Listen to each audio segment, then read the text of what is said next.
মধ্যরাতে বহিরাগতদের প্রবেশের কারণে আমরা নিজেদের নিরাপত্তা নিয়ে শঙ্কিত। এর প্রতিবাদ হিসেবে আগামী 30 ও 31 মার্চের টার্ম ফাইনাল সহ সকল একাডেমিক কার্যক্রম বর্জন করছি। টিএসডব্লিউ এর পদত্যাগ দাবি করছি। বহিরাগত রাজনৈতিক কিছু কর্মীদের এমন অনুপ্রবেশ বিশ্ববিদ্যালয়ের সাংগঠনিক রাজনীতি নিষিদ্ধের নীতিমালার গুরুতর লঙ্ঘন এবং ক্যাম্পাসের অভ্যন্তরে একটি সুস্পষ্ট রাজনৈতিক চর্চা। এমন নীতিমালা বহির্ভূত রাজনৈতিক চর্চায় সে মধ্যরাতে সক্রিয়ভাবে যুক্ত ছিল বিশ্ববিদ্যালয়ের 21 ব্যাচের পুরকৌশল বিভাগের শিক্ষার্থী ইমতিয়াজ রাব্বি, যে ওই বিশেষ রাজনৈতিক সংগঠনের কেন্দ্রীয় কমিটির একজন সদস্য।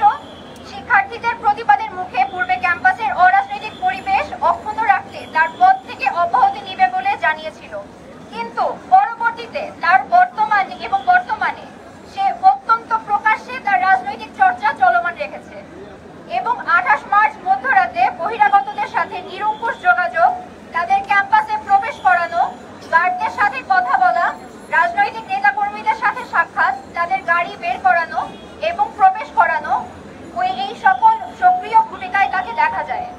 এর প্রেক্ষিতে আমাদের প্রথম দাবি হচ্ছে, বিশ্ববিদ্যালয়ের সুস্পষ্ট বিধিমালা লঙ্ঘনের দায়ে আমরা বুয়েটের সকল ব্যাচের শিক্ষার্থীরা 28 মার্চের মধ্যরাতে রাজনৈতিক সমাগমের মূল সংগঠক ইমতিয়াজ রাব্বির বুয়েট থেকে স্থায়ী বহিষ্কার এবং হল বাতিলের দাবি জানাচ্ছি।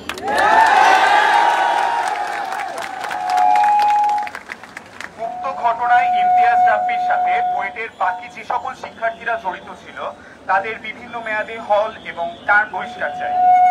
বহিরাগত রাজনৈতিক ব্যক্তিবর্গ যারা ক্যাম্পাসে প্রবেশ করলো তাদের বিরুদ্ধে আইনানুগ ব্যবস্থা নেওয়া হবে কিনা, তারা কেন কিভাবে প্রবেশ করার অনুমতি পেল, এই ব্যাপারে সুস্পষ্ট সদুত্তর এবং জবাবদিহিতা বুয়েট প্রশাসন কর্তৃক আসতে হবে।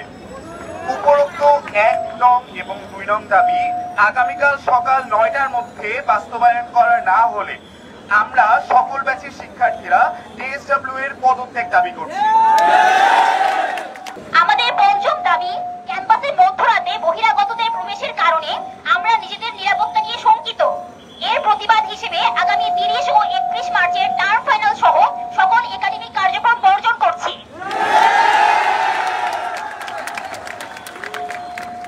আমাদের ষষ্ঠ দাবি, আন্দোলনরত বুয়েটের সাধারণ শিক্ষার্থীদের বিরুদ্ধে কোন রকম হয়রানিমূলক ব্যবস্থা নেওয়া যাবে না।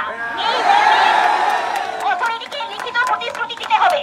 নিরাপদ ক্যাম্পাসের নিশ্চয়তা, রাজনীতিবিহীন পরিবেশ এবং বিশ্ববিদ্যালয়ের বিধিমালা বজায় রাখা সম্পূর্ণরূপে বিকৃত হয়েছে 28 মার্চ মধ্যরাতে প্রবেশের মধ্য দিয়ে অনুমতি পাওয়ার মাধ্যমে। সাধারণ শিক্ষার্থীরা এমন নেক্কারজনক ঘটনার সর্বদা বিরোধী। আমাদের দাবিসমূহ বাস্তবায়ন না হওয়া পর্যন্ত এই আন্দোলন চলমান রবে।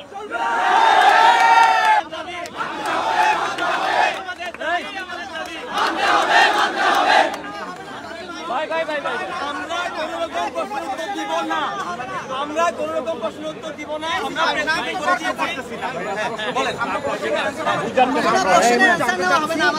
আগামীকাল আপনারা এই ব্যাপারে আমরা জানাবো। আমরা জানাবো।